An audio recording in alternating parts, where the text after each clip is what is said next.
Iran की राजधानी Tehran में बड़ा अटैक हुआ है। इजरायली हमले के बाद आर्ग स्क्वायर में भीषण आग लग गई है। हमले के बाद आर्ग स्क्वायर में हड़कंप मच गया है। ये तस्वीरें भी हम आपको दिखाएंगे। ये देखिए, ये तस्वीरें आपके सामने इस वक्त जो तस्वीर आप देख रहे हैं, ये ईरान की राजधानी तेहरान में बड़े हमले की तस्वीर, जिसमें आर्ग स्क्वायर में भीषण तबाही हुई है। इजरायली अटैक के बाद, हमले के बाद आर्ग स्क्वायर में हड़कंप मच गया है। तो ये देखिए, आसमान में इस वक्त तितर बितर होते हुए पक्षी आपको दिख रहे हैं। वहीं धुएं का और धूल का गुबार एक साथ आसमान को अपनी जद में ले रहा है।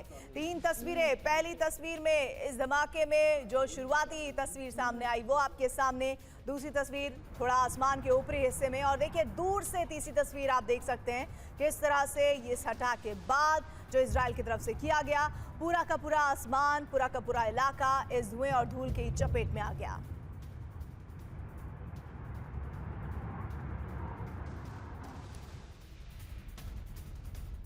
इसके साथ ही एक और बड़ी खबर आपके सामने लेकर आने वाले हैं। ईरान के ऑपरेशन ट्रू प्रॉमिस 4 की 25वीं लहर शुरू हो गई है। जी हां, 25वीं लहर शुरू हो गई है ईरानी ऑपरेशन ट्रू प्रॉमिस 4 की, और इजराइल पर ईरान ने दागी है बैलिस्टिक मिसाइल। इजराइल के स्ट्रैटेजिक लोकेशन पर हमले का दावा इस ट्रू प्रॉमिस 4 की 25वीं लहर के बाद किया जा रहा है।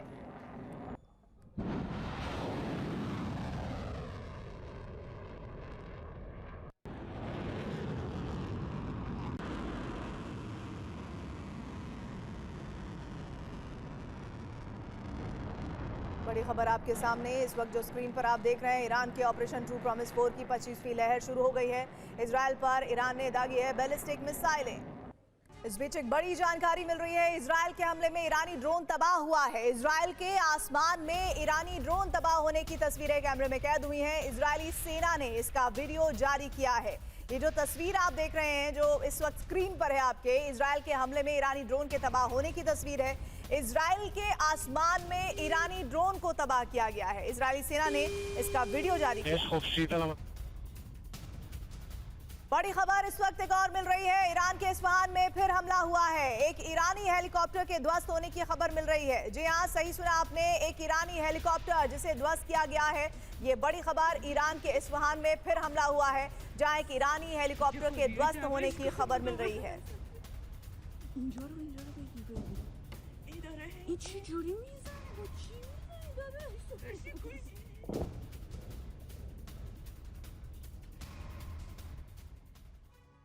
ईरान युद्ध का दूसरा हफ्ता शुरू हो सकता है, और इसी के साथ आज रात अमेरिका जंग का दूसरा चरण शुरू कर सकता है, जिसमें ईरान पर अमेरिका इतनी मिसाइलें, इतने बम बरसाने वाला है जितने आज तक नहीं गिराए गए। और इसका ऐलान किसी और ने नहीं बल्कि खुद अमेरिकी राष्ट्रपति ने किया।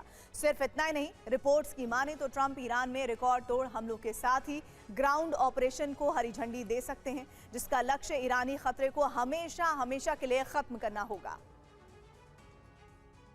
दावा है कि आज अमेरिका ईरान पर सबसे बड़ा हमला करने वाला है, जिसमें ईरान पर इतने बम गिराए जाएंगे जितने 12 दिन के युद्ध और बीते 7 दिनों में नहीं गिराए गए। अमेरिका का टारगेट ईरान के परमाणु ठिकाने, सैन्य ठिकाने, अंडरग्राउंड मिसाइल सिटी और हथियार फैक्ट्रियों को नष्ट करना होगा। अमेरिका के वित्त मंत्री स्कॉट बेसेंट और खुद अमेरिकी राष्ट्रपति डोनाल्ड ट्रंप ने इसका ऐलान किया है। साफ शब्दों में कहा है, आज रात ईरान पर अब तक का सबसे बड़ा प्रहार होगा। अमेरिका और इजराइल तबरीज मिसाइल कॉम्प्लेक्स, करमनशाह सैन्य बेस, इमाम Ali missile base, अराक missile base, Isfahan missile base और तेहरान में मौजूद मिसाइल बेस को पूरी तरह से तबाह करने के लिए सैकड़ों बम गिरा सकते हैं। इसके अलावा पश्चिमी ईरान में समंदर के पास मौजूद शिराज मिसाइल बेस, हाजरी आबाद मिसाइल बेस और जास्क मिसाइल बेस को धूल में मिलाने के लिए रिकॉर्ड बम गिराए जाएंगे। सिर्फ इतना ही नहीं, अमेरिका फारस की खाड़ी से सटे बंदर अब्बास और बुशहर नौसैनिक अड्डे को भी पूरी तरह तबाह करेगा। ईरान का संवर्धित uranium Isfahan nuclear complex, Fordow संवर्धन प्लांट और नतांज परमाणु केंद्र में मौजूद था, लेकिन दावा किया जाता है कि जून में 12 युद्ध के दौरान अमेरिका के हमले से पहले इस यूरेनियम को यहां से हटा लिया गया। रिपोर्ट्स की माने तो यहां मौजूद ज्यादातर यूरेनियम नतांज के पास मौजूद पिक एक्स की पहाड़ियों के पास बनी अंडरग्राउंड न्यूक्लियर फैसिलिटी में शिफ्ट कर दिया गया, जो अब भी यहीं पर मौजूद है। लाल रंग के इलाके में नजर आ रहा ये ईरान का नतांज परमाणु केंद्र है। इसके बराबर में जो नजर आ रहा है वो ईरान का यूरेनियम स्टोरेज ठिकाना है। ये पिकैक्स माउंटेन के नीचे बनाया गया है जो नतांज से कुछ 100 मीटर की दूरी पर है। पिकैक्स माउंटेन स्टोरेज को सुरंगों के जरिए नतांज यूरेनियम एनरिचमेंट प्लांट से जोड़ा गया है। हालांकि इसके अंदर जाने के लिए एक प्रवेश द्वार भी बनाया गया है। पिकैक्स माउंटेन की ऊंचाई 5000 मीटर है। इसकी तलहटी में 328 फीट नीचे यूरेनियम का स्टेजिंग एरिया बनाया गया है और इस एरिया में ईरान ने 400 किलो संवर्धित यूरेनियम रखा है। माना जा रहा है कि अमेरिका स्पेशल ऑपरेशन चलाकर इस यूरेनियम को यहां से निकालने की तैयारी में है। दरअसल एयर स्ट्राइक से सेंट्रीफ्यूज और पावर सिस्टम को नुकसान पहुंचाया जा सकता है, लेकिन संवर्धित यूरेनियम को खत्म नहीं किया जा सकता।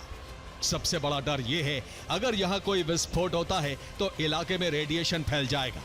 ऐसे में अमेरिका के सामने एकमात्र विकल्प सैनिकों को भेजकर यूरेनियम यहां से हटाना है। USS George W Bush America के नॉरफॉक नेवल स्टेशन पर मौजूद है, जहां से ये उत्तरी अटलांटिक होते हुए पहले जिब्राल्टर स्ट्रेट पहुंचेगा।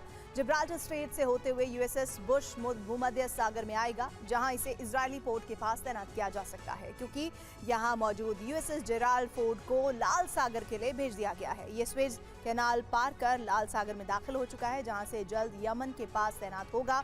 हालांकि रिपोर्ट्स में यह भी दावा किया जा रहा है कि यूएसएस बुश को इजरायल पोर्ट की जगह लाल सागर में भेजा जा सकता है, जहां इसे हूथी को तबाह करने की जिम्मेदारी सौंपी जाएगी और यूएसएस जेराल्ड फोर्ड लाल सागर की जगह ईरान के विरुद्ध यूएसएस लिंकन के साथ मोर्चा संभालेगा।